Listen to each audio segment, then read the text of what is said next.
I'm telling you right now, if the Republicans come back losers on election day, there's going to be a problem. This country's in so much trouble. It can get ugly. January 6th will look like a parade. Mass carnage. This country will be a powder keg. And we're off. By all accounts, these midterms are going to be messy.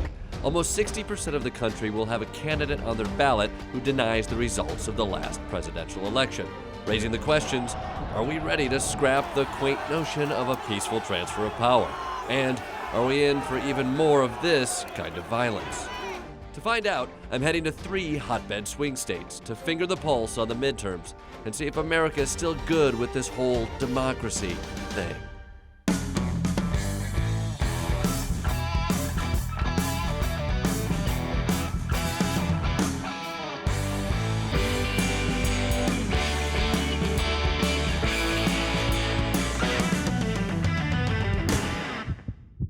First stop on the Electing the Election Deniers tour, Pennsylvania. The GOP's nominee for governor is Doug Mastriano, the most high-profile candidate who was there at the Capitol on January 6th.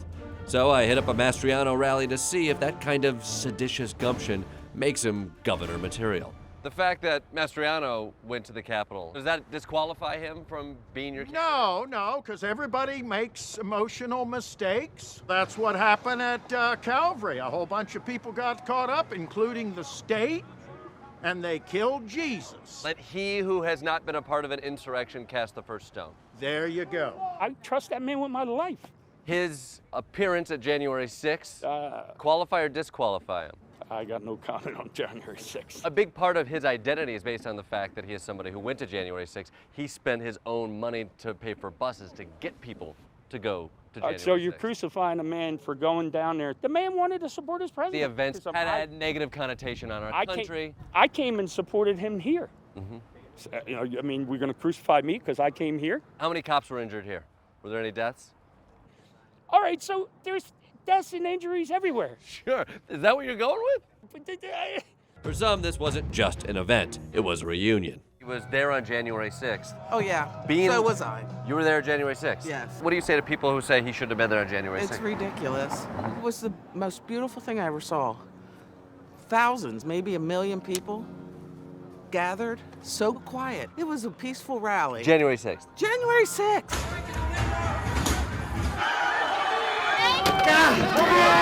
January 6th. January 6th. And when we walked up to the Capitol building. Quiet. Yeah. Birds chirping, police officers screaming. No. No. No, I saw them sitting around waiting for their donuts. Some of them were attacked that day. They were. Did you not see the videos? I couldn't watch it. You could watch it. Why is that? When we went home and we were watching on TV what happened, Yes. I said, turn that off. That is not what happened today. You didn't see any violence? No. But to be clear, when it was on television, violent images, you turned it off. I turned it off because it wasn't true. It wasn't an accurate depiction of what was going on that day. What was it? Was it like magical CGI George Lucas shit? Oh, well, yeah, could be. I don't know. Did I just give you one? You're like, well, that's an easy out. I'll take it. I'm not going to talk about all this. And like that, a theory was born. And after a minimal amount of fanfare, Mastriano appeared, and he was frickin' hilarious. Going after the pillow guy? Are you serious? Give me a break. Scotty, beam me up. No sign of intelligent life anywhere. Boom. But even with the coveted Trump endorsement, the crowd was tiny. Was it small because of Mastriano's far-right policies and election denialism? Nope. This is if you get this done for Facebook suppressing conservative speech. The reason there aren't people here because Facebook is silencing these people. Silencing, yes. They're saying the numbers are suppressed because Facebook probably suppressed it. Well, But how did you figure out to come today? I got the information from Facebook. Actually. Oh, yeah. Okay, so Facebook might be suppressing people from coming. Yeah. But that's how you found it. That's how I found it. That's how I found it. A very MAGA rally without the heat of Trump was almost relaxing. But there is a danger here. It's not that MAGA supporters are the majority, it's that they refuse to believe they may not be. If Doug loses the election, will you believe it? Doug's not going to lose the election, so there's nothing for me to believe. Yeah, let's say. If the news comes out and it says that he did indeed lose, is it possible that it's not fraud? It has something to do with this turnout? No. There's no way a man who had 75 people here supporting him today could lose this election. We already know they're going to try and steal the election again. It's an important election. You believe that it is a democratic contest between two people, which means one person will win and one person will lose. Is that something you accept? That depends. But it sounds like it'd be very hard for you to process it or react normally if it did happen. Is this the new normal for American democracy? An inherent distrust of any democratic result you dislike? I went to D.C. to ask the delicate question. Is democracy Well, I mean, we could be screwed tomorrow. We could be tomorrow if the wrong thing happens.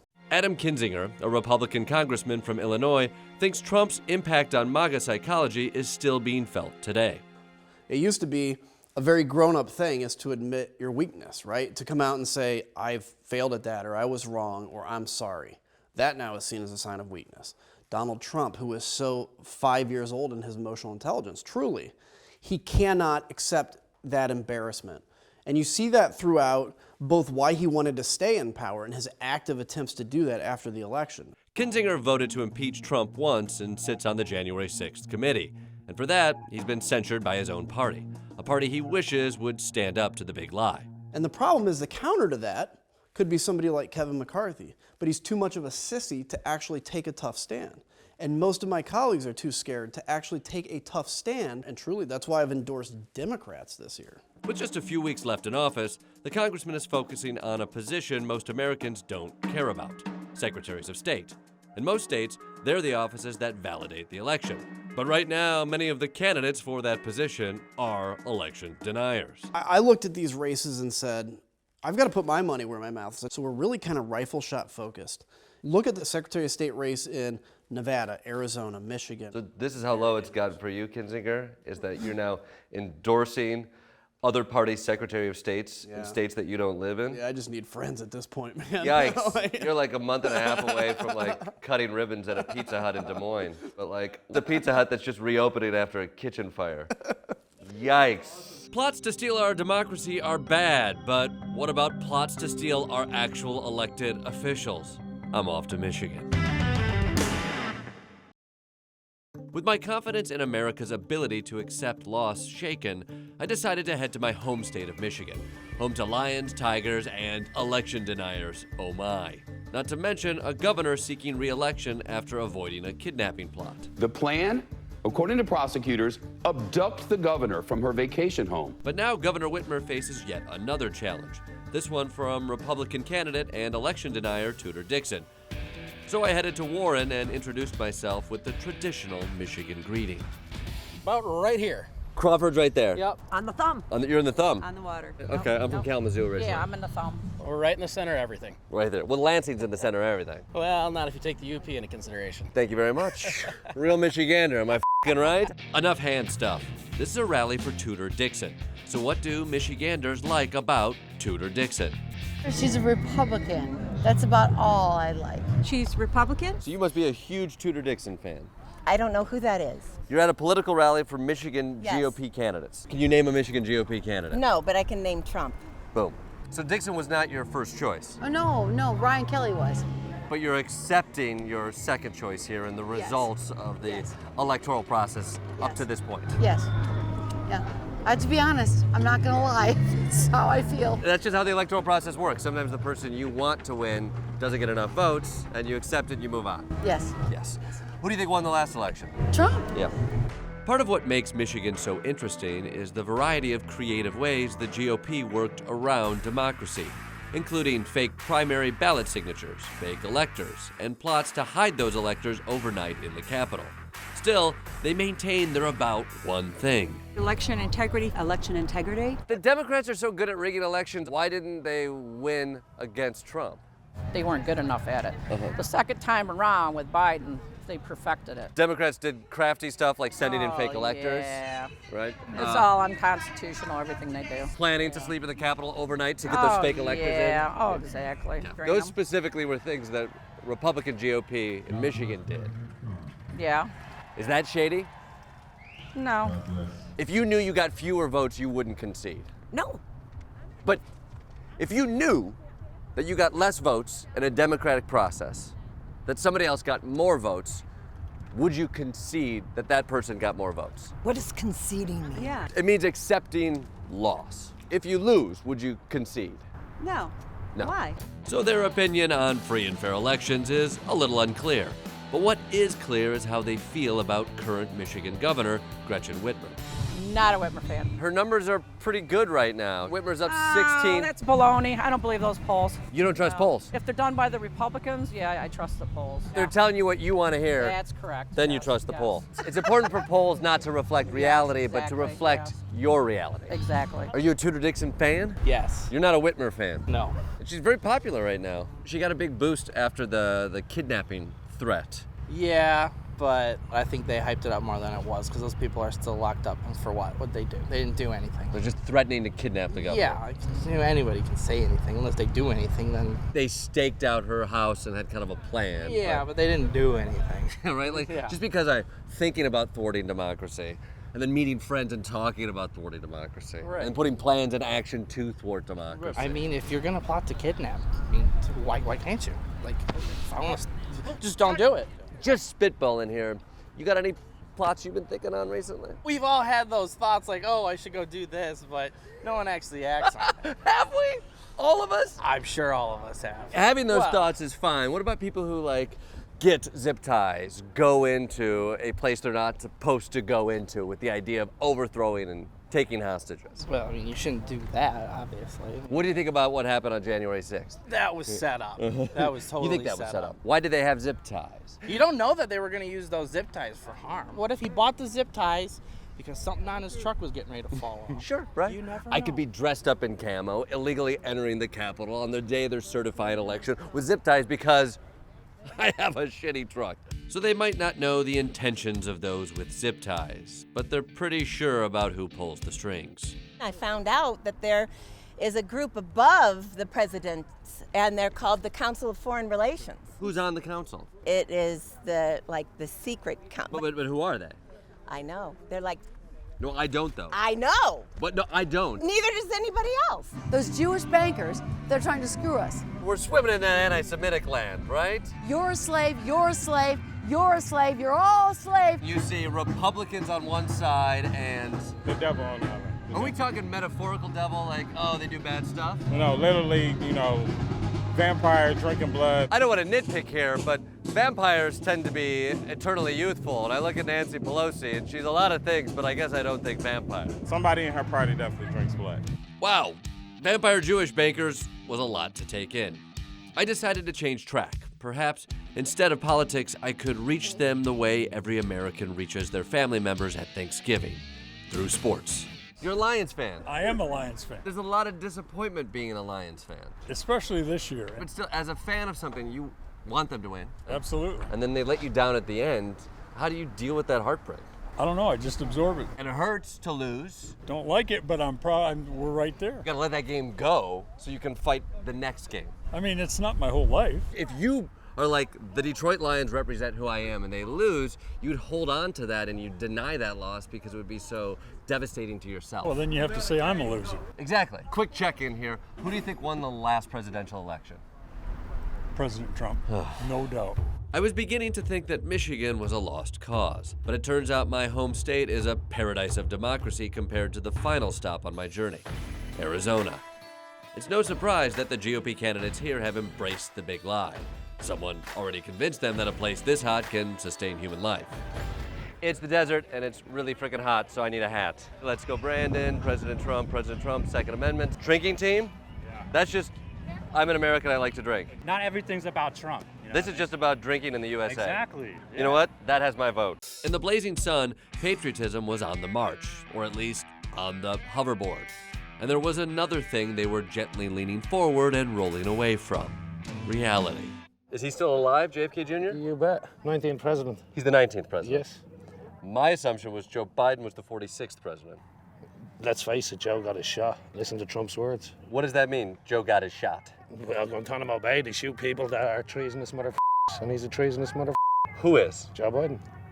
Got killed in Guantanamo Bay? No doubt. James Woods is playing him now. The actor James Woods is portraying Joe Biden as president. You bet. Is James Woods that hard up for work? James Woods is putting on a mask and a voice modulator, and that's who Joe Biden is. Those are some shocking updates to James Woods' IMDb page. But these patriots were here to support candidates like Carrie Lake, who's running for governor on the platform of election denial and personally vacuuming Trump's rug. And also Secretary of State candidate Mark Fincham, an oath keeper who said he wouldn't have certified Biden's win in the 2020 election. How important is it to win the Secretary of State position? Everything. Why? What they say is not who votes, it's how many people are counting the votes. But we need to get the right people counting the votes, because that's why Donald Trump got screwed out of the last deal. Then the Democrats Honestly. can't even win if you get the right people counting Right. the vote. And is that the goal? Yes. If you control the people who count the vote, then you control who is in You office. got to control who counts the votes. The one reassuring thing is that a lot of people in attendance were official poll workers. So if anyone knew there was election fraud, it'd be these guys. I'm a poll inspector, and I work every election to make sure everything's done correctly. And I did not see any problems. You did not see fraud. I did not see fraud. You're a poll watcher? I am an observer, yeah. Your experience in 2020, did you see any fraud? I can't say that I did. So do you believe the results of the 2020 election? I don't know. You don't know. Seeing isn't exactly Yeah. believing. Right. Why don't you believe it? You saw with your own eyes no examples of fraud. Yeah, but I watched 2,000 Mules, 2,000 of course. Mules, yep. That's right, 2,000 Mules. The documentary Fact Checkers Rave is false, debunked, and indefensible. 2,000 Mules. Yes. It's unbelievable. The 2,000 Mules movie. Fox and Newsmax won't show 2,000 Mules because they'll get sued. They're afraid. Right, of getting sued because it's not valid. They don't want to touch it because they still have guys over the top of them that can still crush them. You think there's a unified person above all of this that is telling all of the networks, including Fox, what to do? I think it's winking and nod stuff. What does that mean? It's like they know on which side their bread is buttered. But you've said that the majority of Americans are Trump supporters. It feels like if the bread is buttered on the Trump side, why aren't they supporting the Trump side then? Right now, you're trying to thread a needle and trying to get some sort of like little tagline. Less a tagline, more an understanding. Baking in the hot desert sun all day, I too was beginning to see things. But I was about to see there were some in Arizona willing to turn up the heat around the election even further. All over Arizona, people are concerned about the election being stolen. But I want to meet the people who have deputized themselves to do something about it. We need to get back to one-day voting. Show up in person to do it. We can't trust the machines, we can't trust the mail-in ballots, and we can't trust the drop boxes. These are members of the Yavapai County Oath Keepers. The National Oath Keeper organization has been labeled a militaristic, far-right anti-government group by the Southern Poverty Law Center. But these nice people have decided to let me in on their operations to monitor legal ballot drop boxes. The concern is that drop boxes can be used for fraud. And so we've asked for a number of volunteers to sit and watch the drop box. We want to have coverage round the clock. Most importantly is that window between midnight and 6 a.m. Who pulls the short straw to get the 4 a.m. You'd be surprised. We got a lot of old folks that, they had volunteered for those. They were up ahead of time in the morning anyway, so they said, sure, I'm up. Old folks with guns and low light. Many states are already doing this. The only reason it's a question here is because Yavapai County is one of the most gun-toting counties in the country. And everybody at this table is carrying a gun. Okay, thanks. Except for you. You really think in this room we need 1, 2, 3, 4, 5, 6, 7, 8 guns? So you're assuming that we all only have one gun. Let's start there. That's right. Yeah. Let's start there. Let's start there. This is like the overcompensating capital of America right here. Everybody has multiple guns, a huge flag, and a giant Jesus. It was time to see the nefarious fraud inviting drop boxes and to see what it takes to protect democracy. I can see you're packing. What are you packing today? We always carry. Yeah. It's Arizona. What's the goal of the Oath Keepers to be here outside a drop box? What it is we're looking for, it's seeing, the same people coming up with a backpack, stuffing things, and obviously they're not putting their own ballot in there. We're just active citizens monitoring the boxes. It's not a fear and intimidation thing. It's not voter suppression. There was a little old lady called the sheriff and said, I'm afraid to go because the Oath Keepers are going to be watching the box.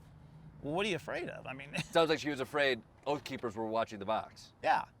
And I don't know why. It's not an Oath Keepers operation. It does look a bit like an Oath Keepers operation. We're not here acting as Oath Keepers. You're not here representing the Oath Keepers. No, not at all. You're going to see just a regular citizen wearing Oath Keeper gear Yeah, who has a gun. Could be, well, no, because they won't even see them with a gun. They're going to see people in their vehicle. Nobody's going to be standing, leaning on the box, you know, with a rifle slung on their, like we're being accused of. Just going to be armed and waiting in a vehicle. Exactly. Not intimidation. No, not at all.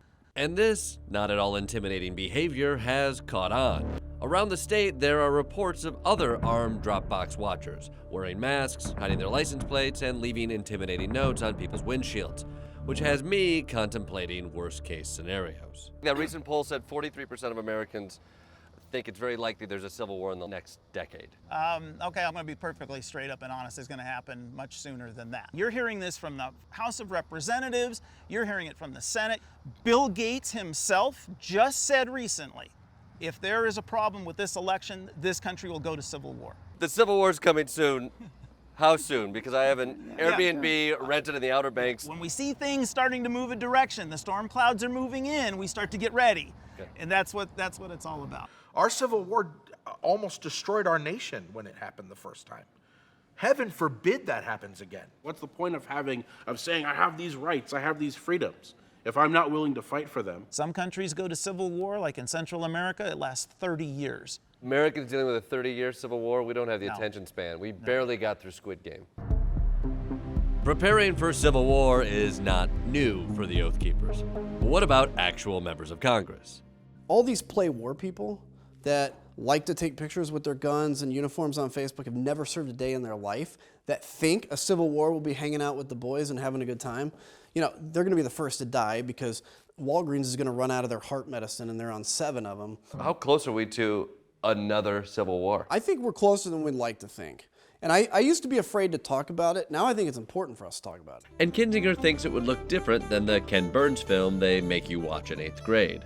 You either have a cold divorce where it's like, yeah, we're technically together, but Florida's boycotting California, California's boycotting Florida, you know, all this stuff going on, or Northern Ireland. 1980s Northern Ireland. That's the new civil war, right? I do think it could get violent easily. We could have a Northern Ireland situation here in America. I don't think it's going to be tomorrow, but we have to look at this and recognize that as a possibility. Yeah, I know this is serious, but the world doesn't need 2 U2s. There's only room for 1 Bono in this world. Thankfully, avoiding a bloody conflict and another Zooropa tour might still be possible. Self-governance is really hard. If we just walk away and be like, screw democracy, yeah, we will lose. And we may lose anyway, but it's a good fight. He's right. Just walking around this place will stir your faith in the strength of America's institutions to withstand attacks, both ideological and physical. This means something, and I want in 100 years people to think of, when were the 2 times the Capitol was breached? The frickin' British, right? And then overweight guys in Dewey Beach sweatshirts. Yeah, that's right, yeah. I've been across this country. I've talked to so many Americans. It's emotional. When I come to a place like this, immediately I think, you should get a shovel and start digging a moat because it could happen again. I know. Guys, pre-planning, for God's sake, have we learned nothing? Like, do you have any shovels out here? We can start digging a moat today. As we approach this election on elections, we wait to see not who wins, but who accepts loss. It's scary to see how damaged our democracy is, and even scarier that we don't seem to have any ideas on how to fix it. How do we save democracy? Put Kid Rock in office. There you go. That guy can't mess it up. So, are we gonna make it? Well, I don't know. I do know I have a lot of faith in my country. But just to be safe, I'm heading over the border to Mexico before this shit goes down.